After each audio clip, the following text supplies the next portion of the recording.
You have some narrative in your mind that is so negative that when you look in the mirror, you see somebody worth trashing. You see what's wrong. You pick apart your appearance. And I want to reverse that, because here's the deal about self-confidence. Self-confidence begins with you. You realize the word self is in there, right? I can't give you confidence. I can give you a little boost. I can give you tools. I can encourage you. But confidence is forged in fire. It's something that's within you. And here's the thing I want you to realize about confidence. You are a confident person. That's why you miss feeling that way. You can only miss what you know. You've just been blocked from the feeling of it. And wherever you are right now in your life, I'm telling you, confidence is in there. You just got to figure out how to tap into it. If you're holding on to something that does not serve you, you are making a terrible error. It's going to cause all kinds of problems. You may blame other people or other things. You may blame the situation. It's you are the cause of the problem.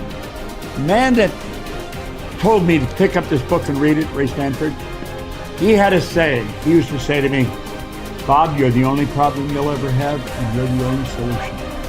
I think it might have taken me 5 years to understand it. But I do understand it. And you know something? I am the only problem I'll ever have, and I am the only solution. Don't hold on to anything that is not serving you. Reject it. You know the beautiful part about having an inductive reasoning factor? That's the part that chooses thoughts. You can accept or reject. The beautiful part of your mind, you can accept or reject anything that comes into your world. Accept or reject it. It's a choice. Don't hold on to anything that is not serving you. If we play the victim role, then we are using our personal power to be helpless. If we decide to accept responsibility, then we don't waste time blaming somebody or something out there. Some people feel guilty for creating illness or poverty or problems. They choose to interpret responsibility as guilt. And some members of the media like to refer to it as New Age guilt. These people often feel guilty because they believe that they have failed in some way. However, they usually accept everything as a guilt trip in one way or another, because it's another way to make themselves wrong. And that is not what I'm talking about. If we can use our problems and illnesses as opportunities to think about how we can change our lives, we have power. Here's something I want you to keep in mind. Life is a fight for territory. And once you stop fighting for what you want, what you don't want will automatically take over. In the past, if you look at it, people have perceived themselves as victims of everything around them, victims of circumstances. And then we go, I'm sorry, life did not give me those wonderful things that other people have.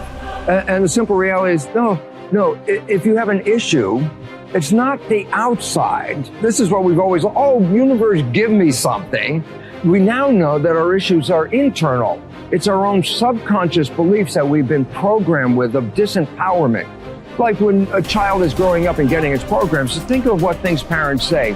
Oh, you don't deserve this. Who do you think you are? I mean, the parents didn't mean that for your whole life. They were trying to, goad you, needle you to make a change. So they would say these things. 95% of our life comes from those programs. So if you have disempowering beliefs about who you think you are, because you got them from other people, that's how you know who you are. These disempowering beliefs play 95% of the day in an average person's life. So I say, my wishes and desires, I want success, I want great relationships, I want all these wonderful things, I want health. I go, that's conscious mind, because conscious mind's creative. But as science reveals, only 5% of the day are we operating from our own personal wishes and desires. 95% of the day we operate from the programs that we got in the first 7 years. And if those programs, which psychologists have told us 70% are negative and disempowering and self-sabotaging, I say, good, apply these 95% of the day in your life. And you realize why your life is a struggle. It's not a struggle because the universe is not providing. It's a struggle because your own consciousness is not accepting. And this is where we have to change. And so getting control of your mind, taking charge of your consciousness is a way of overcoming those limitations. There are many different ways to take this control back in your life. And one of them is the ability to, like in yoga, for example, to be the master of your mind and not let it run the monkey mind. Let it run. No, I want this. Don't let this other one go. And so overcoming the old self allows us to become somebody else. And there is that period of transition. I call it the void, where there's just not a lot happening. And you just got to be able to keep going and continuously get to the end of your belief, where most people stop. I just had a fabulous conversation with someone this weekend. Broke through to the other side, and now there's so much magic happening around this person, but she's worthy now to receive it. And that is the key, because the universe only gives us what we think we're worthy of receiving. So we got to become initiated into this and understand it. Thousands of years of programming that says that we have to change things matter to matter, in three-dimensional reality, and it will take time. But to begin to connect to that resource called the quantum field and create from the field instead of from matter, there's a lot of unlearning that has to go on. You have to really begin to mentally rehearse.